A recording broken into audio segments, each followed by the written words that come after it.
What's up guys, and welcome to another exciting tutorial. Today we are going to create the generative reality drink swipe effect.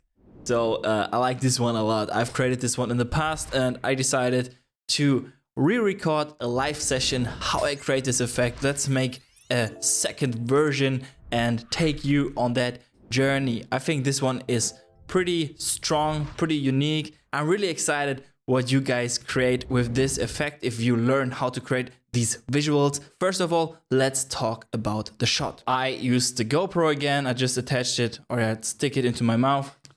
Just like that, which is, pretty uncomfortable. But yeah, everything for the shot, right? So you can also get like a mouth mount. Yeah, I think GoPro has some mouth mount. I don't have one, but if you have one, it makes life easier. I wanted to be able to move both of my hands, and yes, that's why I used a GoPro to have this POV experience perspective. You can also use your phone instead of having the GoPro in your mouth and like acting.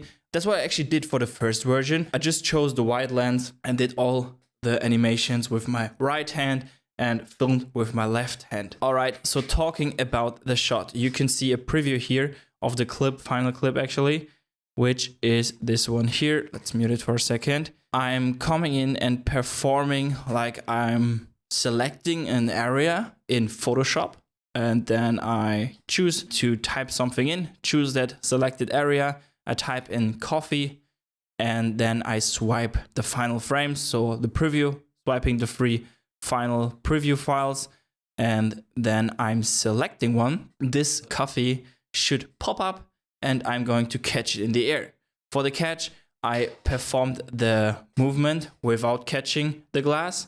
I tried to stay at exact the same position without moving my head, without moving the camera. Then I grabbed the drink and performed the same motion, so I can cut like in the motion and make it look seamlessly like I'm grabbing the drink from the air. So, and at the end, bringing up my left hand, showing my phone, and I want to create a transition for the loop to go into the phone, and I want to place an Instagram reel kind of look into that frame, so it's going to loop naturally. So that's the idea, that is the shot. So make sure you also might want to place some trackers here on the surface. So I did on purpose placed these three paper balls on the table and also the SD card. What actually saved me was also the microphone here, because this was in C space, a really good position for the 3D tracking, and the laptop here. So you want some contrast here, some points to track, because if we are going to use the 3D tracker, which I want to, and we are using some track points here far to the distance, it's not going to look as good as you have the track points here right at where we are going to place our screen recording. So make sure you have something here. I'm going to use these markers here that are placed on purpose.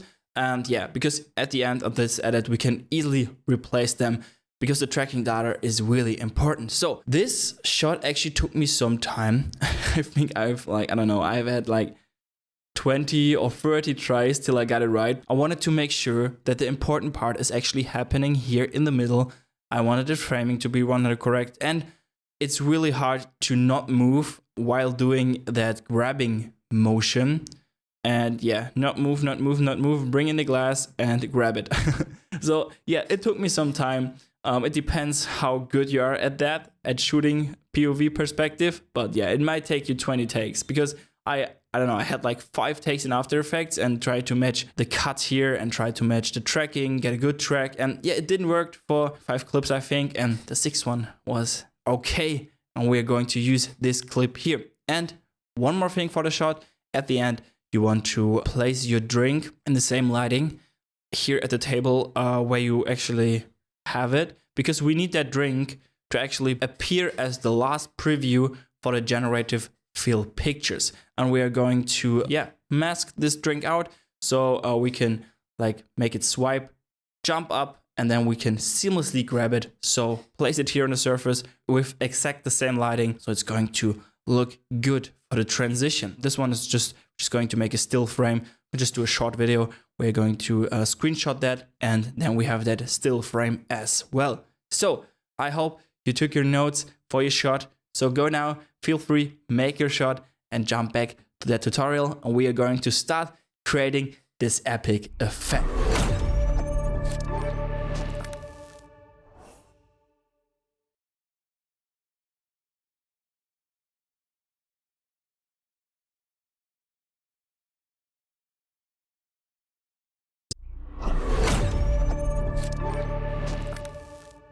First of all, I have the clip here, which is the raw file. It's not a raw file, it's a GoPro file. But yeah, the original clip, that's what we can name it.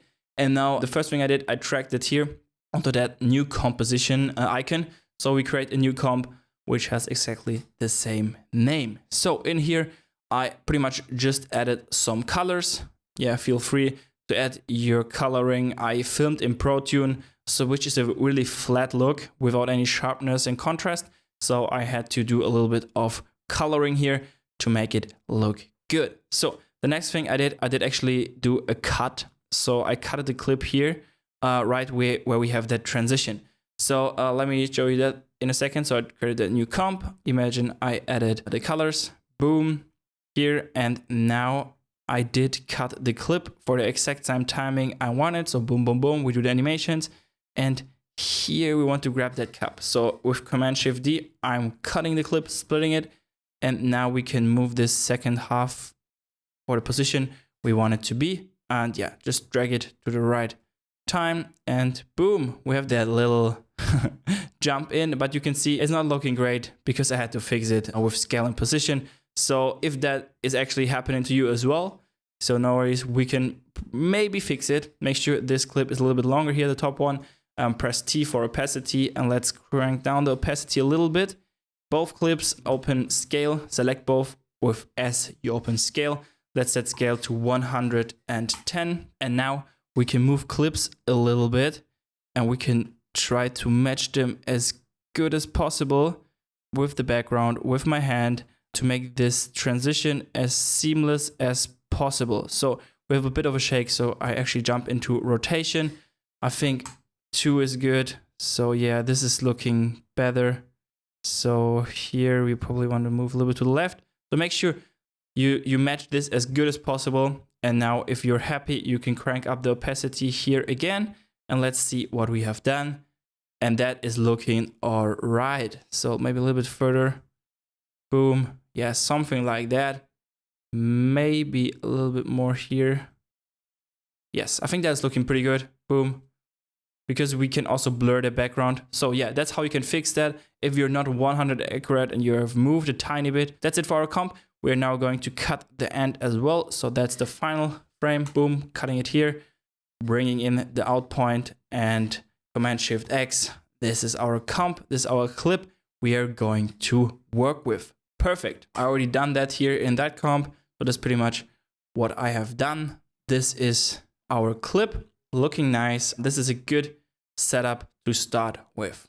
Let's see. Here we are going to move into the camera. We're selecting.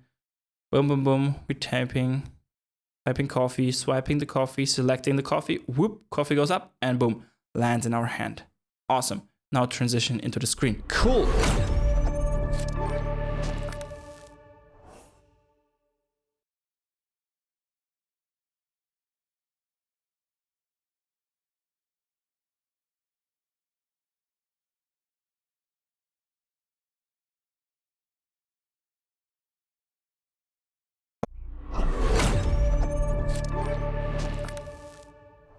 Now, if you have that clip ready, everything is set here. We don't do anything here in the original clip. We can name this one original clip. Now you can drag that original clip into a new comp. Boom. Here you have everything in one comp, which is pretty cool.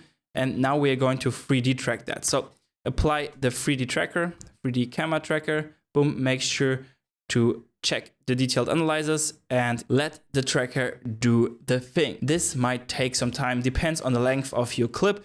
Mine is, I think, 14 seconds, so it's 360 frames, so this takes about 10 minutes. All right, tracking is done and camera is solved. So we got few track points here. Even if I place that 3 little white papers here on the surface, it didn't track it. So we could run through the tracking again and see if it's tracking these on purpose placed paper balls. But I think we are just going with the track here on that microphone, which looks pretty solid. And it's good to see through the clip.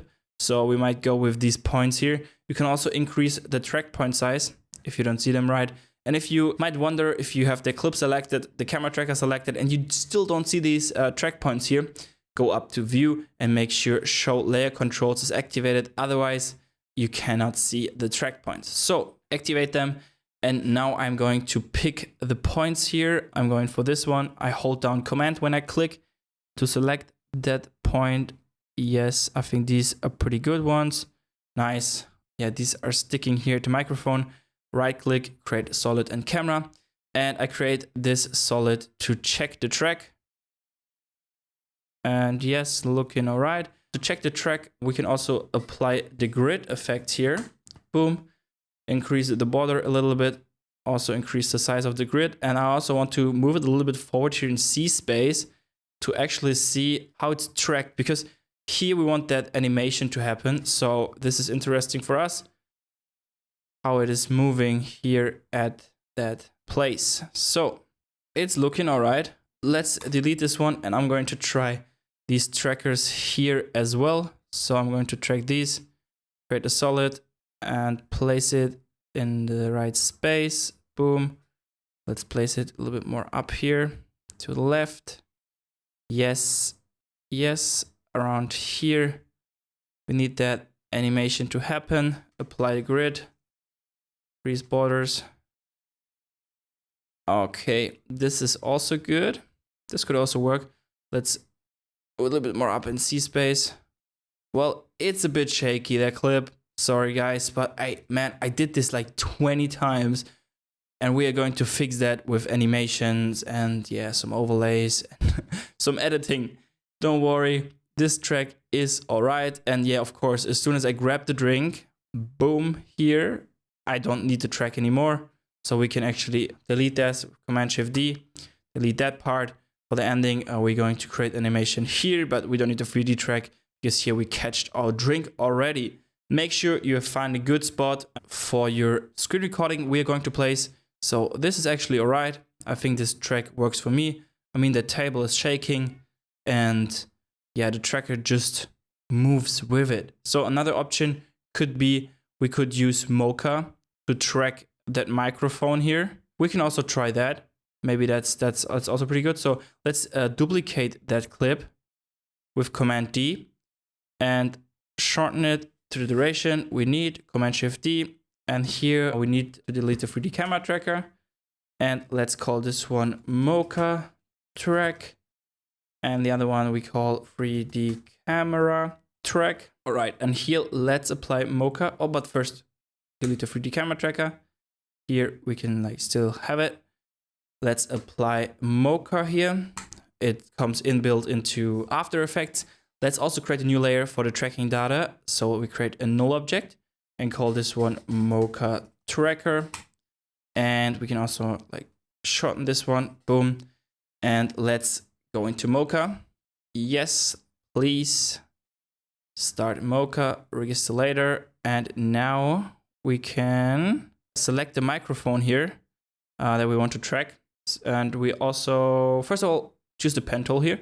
And I'm going to create a mask around the microphone. You can create a mask around everything you have, which is actually visible throughout the clip.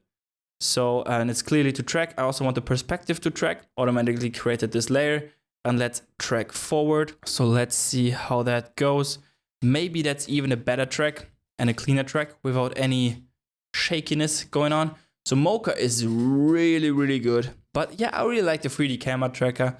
But yeah, Mocha does the job as well. So sometimes I just like to do both, and then I can compare which track looks better on that visuals I'm creating. So yeah, why not spend this, I don't know, it's 5 minutes and actually see the result. And if we like the 3D camera tracker better, you can still use that. The tracking is done.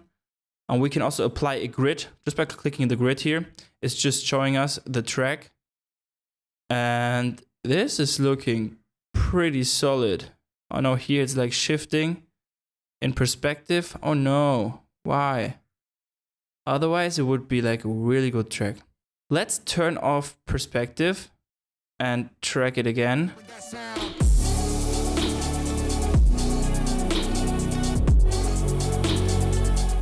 All right, tracking done. And to be honest, this looks really good. I don't really see any jitter. So let's save the data with Command S or pressing up here, save the project. And you can now just close it.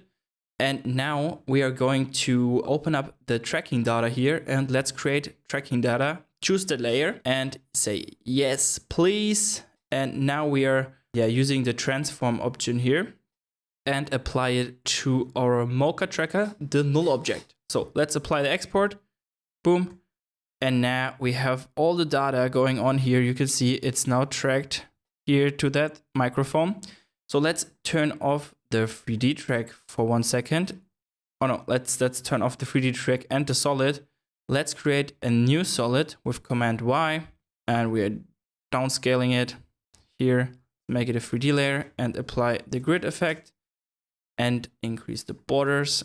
And now we are going to parent it to our Mocha tracker. So just use the lasso here, Mocha tracker. If you don't see that option, parent and link, make sure you click here on toggle and switches. And now we can see how it's parented to our microphone, which also looks good, but it's like, it looks really like sticked to that microphone. I don't think that's what we want. So yeah, not working for me in that case, but yeah, it was definitely worth a try.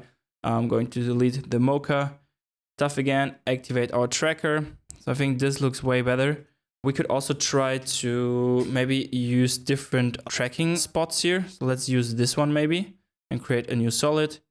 Turn off the red one and place this one in 3D space where we want that animation to happen, somewhere around here. And let's see if that has some better tracking data. I mean, this looks also pretty good. How was it at the beginning? Yes, yes, yes. Okay, this has like one shake, but that's pretty solid. Like this is good. I like that. So let's delete the other one. We don't need it. Let's keep this one and let's call this tracker solid. Boom. And let's make it a little bit bigger here. So that's where our animation is going to happen. Nice. That's pretty cool. Oh yeah, it has this little shake. Maybe if we're like further in the project, we need to see if this even visible. So right now, of course, we see it because we're like 100% focused on that track here, but we maybe don't even see it if we have that animation going on. Yeah, let's not worry about that. The track is good. I think we can work with that and let's move on. Next up, we do need another screen recording. So you should open up Photoshop and I've created this one here and just, yeah, you have that background layer. Probably the background layer looks something like that. Boom. You have your background layer. And now you just go here to the color palette, choose a green, whatever color you want. And now we are going to paint that layer green. So you can see here, I'm drawing this selection with my finger. So zoop, I'm starting on the right side with my finger here. Zoop, and draw a circle like that. Yes. So we try to recreate that in Photoshop and do a screen recording.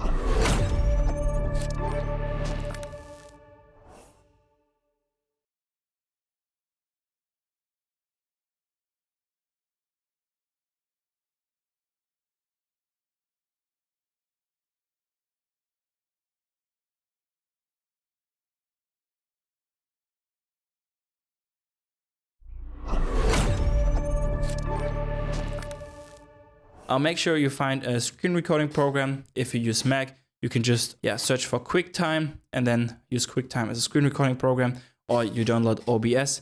This works as well. And in Photoshop, you want to choose the lasso tool. And now you try to, first of all, you start your screen recording for sure. And then you try to draw that circle quite similar to you did it with your fingers. And now then you click Generative Fill and blah, blah, blah. And you are pretty much screen recording this animation. And why did we make that green background? Because we can key out green afterwards. So that's pretty cool. For the full animation, you go like that. You draw your circle like that. Boom. you click on generative fill, make sure like the green area is covering also that tab here. And then you type in coffee or whatever you want to type in, and make sure this generating box is not above the area here. Otherwise, this is also going to affect the circle. We don't want that.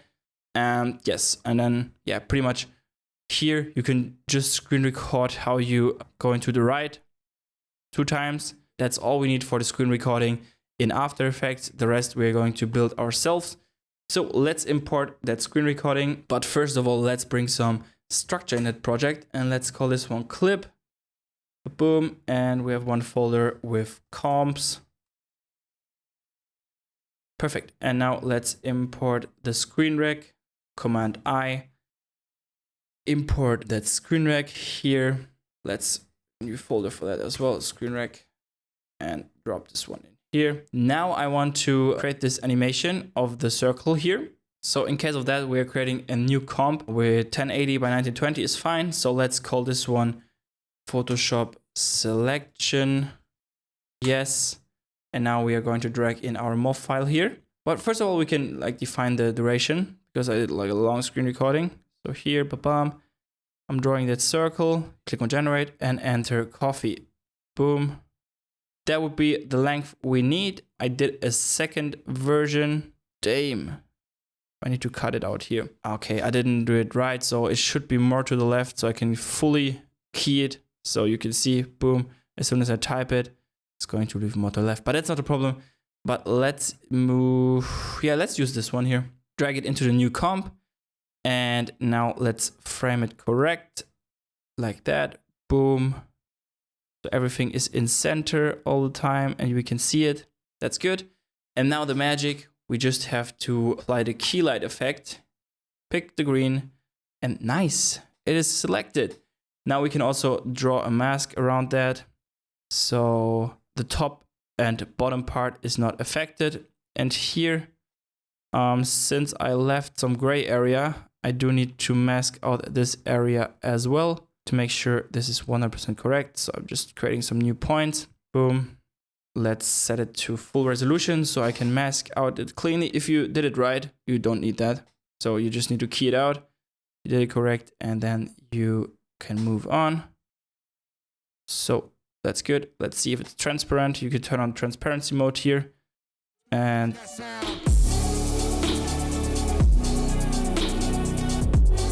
I think this is looking good. Nice. Let's play it. Type in coffee and move my mouse all the way to the left and click it. Okay. Maybe we can also use that second option because there I'm not clicking. But first of all, we can now just drag that comp in here, that Photoshop selection in our main comp. Boom. And now it's transparent. And we are going to make it a 3D layer and paste the position keyframes of our track solid.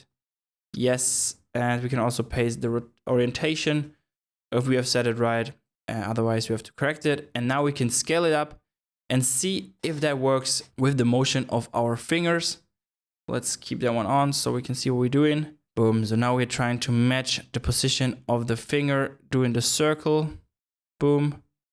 Okay, we need to be way up in scale. So something like that. Move it down to the left. Later. Okay, cool. So this is the basic idea. Maybe we need to speed it up because I do the selection really fast. So yeah, I might have to reshoot this one again. But yeah, that's the first step, setting this up. All right, that's pretty cool because we can already see the result. That's the first step, looking good. I need to definitely draw also a bigger circle because yeah, comparison to the small bar here, it's too small. And yeah, but no worries, we are going to fix that. But first of all, I want to mask out my hand for the animations here. That's the workflow. That's for me the best way to make everything clean.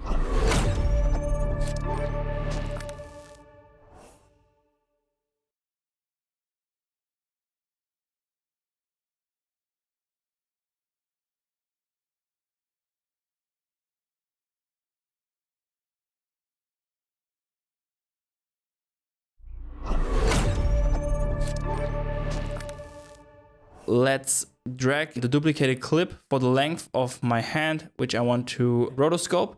And let's create a good rotoscope for the hand. Name the clip rotoscope hand. So we're making everything clean before we go into that editing flow. As I do most of the times, let's set the resolution to full. Choose the rotoscope tool up here at the top. Double click into that clip. Let's move a little bit forward in time where we can see my hand clearly. And now, if you have filmed on a higher shutter, it should be easier to rotoscope and track. We also don't need the camera tracker on that. But here, I think I've used a 200 shutter and it's still a lot of motion blur. I don't know why, but it should be less. So I should even crank up the shutter more to have a cleaner rotoscope. But yeah, I think it still works. So if you want to increase the brush size, hold down Command and drag it up with your mouse. So you can like drag up and down your brush size. If you want to select the area, just click on it when the icon is green. If you want to deselect areas, just hold down Option and you can deselect areas. So make sure this selection is pretty accurate, as best as possible, because the first frame is really important. This is the reference for the rotoscope. And now just press spacebar when you're happy with the selection. And now we can see how After Effects is analyzing the rotoscope and following. Time to have a drink. And here we might need to correct it a little bit. So if you see something going wrong, just press spacebar again and make sure you correct it. And then we can start the analyzation again. Boom. Let's go, my friend. And rotoscope is doing a good job here. No joke. Like, this is good work for sure. They really improved rotoscope analyzing over time. It was not always good as that. It's really nice right now. I think it does a really good job. And also if you crank up that shutter, if After Effects has good footage to work with, rotoscope is really helpful. Like, really helpful. Wow, my fingers look weird. What is that? Oh, I think it just selected my knee as well. Yes, so let's correct that. Boom. Yes, please go ahead. All right, let's do that last check if rotoscope got everything correct. And things are looking good. I don't think we need to change something. Yeah, really good work. Nice. Okay, nice, cool. I think I'm happy with the rotoscope for now. So if you are happy too, make sure to click freeze here on the right side. Now it's going to freeze the selection, the analyzed frame, which is going to take a couple of seconds depending on how many frames you're rotoscoping. And next step after I isolated my hand is going to be, we want to add some background blur to make it look a little bit more cinematic. I think we are going to create a mask around the laptop and, oh, wait. There was like one thing I have to fix. So you can also stop the freezing and uncheck freeze here and go back into your edit. And I've seen something here, which I don't want. So here on the top, there was some selection going on. Where was it? Let's change the mode here so I can see what is going on. Is it that? No, it's on my screen. It's actually dirt on my screen. For 1 second, something going wrong. I want to be really precise for that framing because this is taking like 5-6 minutes to render, to like freeze. And if it's wrong and I need to go back at it again. So let's do it now because you haven't waited too long. Let's see. Okay. No. Where was it? So let's check it if it was somewhere here. Otherwise, we just go ahead. Maybe I was wrong, but usually I can tell if there's something not selected or selected, which I do not want to select. Okay, never mind. We're going to freeze it. So let's go. Freeze it, bro. And yes, I'm going to see you in a second. All right, rotoscope is almost done with the analyzing. Boom. Cool. Let's jump back into the main comp and see how that looks. Pretty cool to see that finger appear in front of the screen recording. Even this is not final, guys. We're just doing the preparing for now.